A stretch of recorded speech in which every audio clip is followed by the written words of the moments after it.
মামা বাড়িতে এসে একদম ফ্রেশ মাইন্ডে ঘুম থেকে ওঠা। আসলে কেন বলো তো, বাড়ির মতন কাজের চাপ নেই, এটা করতে হবে ওটা করতে হবে সেই সব চাপ নেই, তো তার জন্য। আর দেখো ঘুম থেকে উঠেই জানলা খুলে আগে একটু প্রকৃতিটা দেখে নিলাম। তো যাই হোক, এখনও পর্যন্ত কিন্তু ভোরই রয়েছে, হয়তো 5টা মতন বাজে।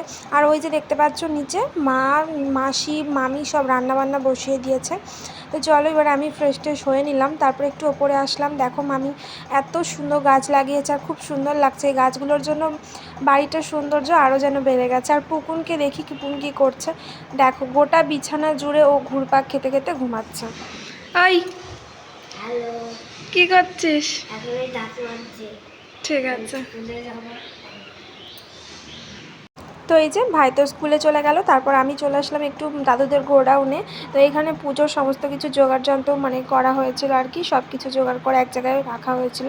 দাদু দিদা সব এখানে দেখছিল যে সব কিছু ঠিকঠাক আছে নাকি। আর এই যে এখানে ফুলগুলোও তুলে আনা হয়েছে, এবার আমি যাব দ্রব্য তুলতে। আর আমি দ্রব্য তুলে নিয়ে এসেছি, যে মা বেলপাতা নিয়ে এসেছিলো, তাই বেলপাতাগুলোকেও ছাড়িয়ে রাখছিলাম। তো বেলপাতা ছাড়াচ্ছিলাম, আর এই যে মাসিও টুকটুক করে এটা ওটা কাজ করেই যাচ্ছে। আর এদিকে পুকুন কি করছে চলো দেখা যাক। বাবার পুকুন এখানে বাইরে বসে রয়েছে। আর বিকেলে যে সবাইকে নিমন্ত্রণ করা হয়েছে তার জন্য খিচুড়ির জন্য আর কি সব সবজি বাইরে নামানো ছিল। মাসি আবার এখানে তরমুজ কাটতে বসে পড়লো। তো যাই হোক, সব কিছু দেখে আমি আর বোনু চলে আসলাম রান্নাঘরে, খাওয়া দাওয়া করব। তো এখনও পর্যন্ত সকালবেলা অর্ধেক মানুষই বাড়ির উপোস, তো আমি এখন আর উপোস থাকতে পারি না, নাহলে থাকতে চেয়েছিলাম। তো উপোস থাকলে এখন না প্রচণ্ড মাথা ঘোরে। তো যাই হোক, আমি তার জন্য চলে আসলাম। আর যেহেতু সবাই অর্ধেক মানুষ উপোস, তার জন্য আমরা ভাত বেড়েই খাচ্ছিলাম। আর এই যে পুকুন, আমরা রান্নাঘরে এসেছি, ওকেও এখন আসতে হবে। তো মামি অনেক কিছু রান্না করেছিল, ভাজা ভুজি, ডাল, সবজি, অনেক কিছু, সয়াবিন। তো আমি বুনুকে বেড়ে দিচ্ছিলাম ভাত, আর আমি নিজেও নিয়ে নিচ্ছিলাম। তো চলো দুজনে মিলে খাওয়া দাওয়া করে নিই, তারপর পরে আবার তোমাদের সাথে কথা হবে। তারপর পুকুনকেও খাওয়াতে হবে, পুকুন হচ্ছে এখনও খাওয়া দাওয়া করেনি। আর এখানে এসে এত পরিমাণে দুষ্টুমি করছে, ও কিচ্ছু খেতে চাইছে না, খালি খেলছে। তো এই যে খাওয়া দাওয়া কমপ্লিট করে পুকুনকে খাইয়ে স্নান করিয়ে আমি নিজেও স্নান টান করে ঘরে আসলাম। এখন পুকুনকে ঘুম পাড়ালাম, এবার আমিও একটু ওর পাশে শুয়ে থাকবো। আর পুজো হবে বিকেলের দিকে। তো চলো আবার বিকেলবেলা তোমাদের সাথে কথা হবে।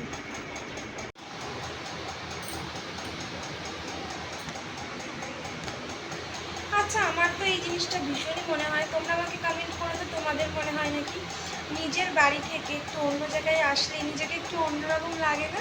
তো আমার তো খুবই ভীষণভাবে মনে হয়। তো তোমাদের যদি এরকম মনে হয় তাকে অবশ্যই আমাকে কমেন্ট করো। তো দেখো বিকেলবেলা ঘুম থেকে উঠে দেখি নিজে পুজো, সবাই বসে গেছে পুজোতে। আর এখানে প্রসাদ বানানো চলছে। তো এখানে হচ্ছে সিন্নি প্রসাদ বানানো চলছে। তোমরা কে কে সিন্নি প্রসাদ খেতে ভালোবাসো আমাকে কিন্তু অবশ্যই জানিও। আর এখানে যেহেতু অনেক লোকের আয়োজন রয়েছে, তাই আর কি অনেকটা সিন্নি প্রসাদ বানাচ্ছে। এখানে মা রয়েছে, আরও দুজন আছে, তো আমি তাদেরকে চিনি না অতটা ভালো করে। আর এখানে বাইরে পুজোয় বসে গেছেন। আর এই যে বুনুর একটা বান্ধবী, সবাই আর কি বসে রয়েছে। আর এখানে এই যে পুজোর সমস্ত জোগাড় করছে মাসি আর মামি। তো মাসি, মামি সবাই, বুনু, মামু সবাই উপোস ছিল। তো আমি থাকবো ভেবেছিলাম, কিন্তু এখন আর উপোস থাকতে পারি না। এমন আয় না রে।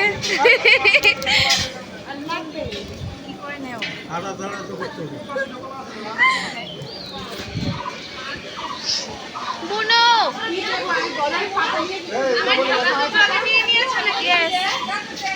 আমার ফোটা নিচে নামি নিয়ে আসি না।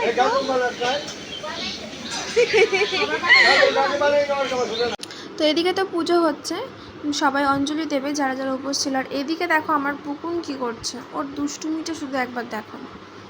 এই দিক থেকে ওর ফাঁকার মধ্যে দিয়ে ঢুকে এই দিক দিয়ে বেরাচ্ছে, মানে যারা ভাবে ও খুব শান্ত, তারা জাস্ট দেখো ও কী করছে।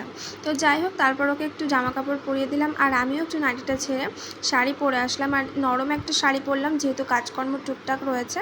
তো এই দেখো রাত হয়ে গেছে, সবাই প্রসাদ নিতে চলে এসেছে। তো আমি, বুনু, আরও সবাই রয়েছে এখানকার মামা মামিরা হয়তো, তো এদেরকে খুব একটা আমি চিনি না। তো যাই হোক, সবাই মিলে প্রসাদ ফেরাচ্ছিলাম। আমার কিন্তু প্রসাদ পরিবেশন করতে খুব ভালো লাগে। তো যাই হোক, সবাই মিলে এই কাজটা করছিলাম, আর সব ভীষণ ভালো লাগছিলো। কিন্তু আমাকে আবার চলে যেতে হলো, কারণ যেহেতু পুকুনকে খাওয়াতে হবে, বেশ অনেকটাই রাত হয়ে গেছে। আর এই ভিডিওটা আমি করিনি, বুনু করেছিল। বুনুর কাছ থেকে ধার নিয়ে একটু ভিডিওটা তোমাদের কাছে শেয়ার করলাম। তা নাহলে মনেই ছিল না, এত তাড়াহুড়ো এতটা ব্যস্ততা ছিল যে ভিডিও করার কোনো কথা মনেই ছিল না। তো যাই হোক, তারপর আমি চলে আসলাম পুকুরের জন্য খাবার বানাতে। একদম ক্লান্ত হয়ে গেছি, এই মাত্র সবাই আর কি খাবার টাবার দিয়ে মাত্র আসলাম। তবুও অনেকে এখন ভিড় রয়েছে আর কি, সবাই আসছে প্রসাদ খেতে। কিন্তু ওই পুকুনকে খাওয়াতে হবে, অলরেডি আমাদের বেজে গেছে, তো ওর ঘুম পেয়ে যাচ্ছে, তো তার জন্য চলে আসলাম। পুকুনের জন্য কটা ভাত বসিয়েছি, পুকুনকে খাওয়াবো, তারপর ওকে ঘুম পাড়াবো।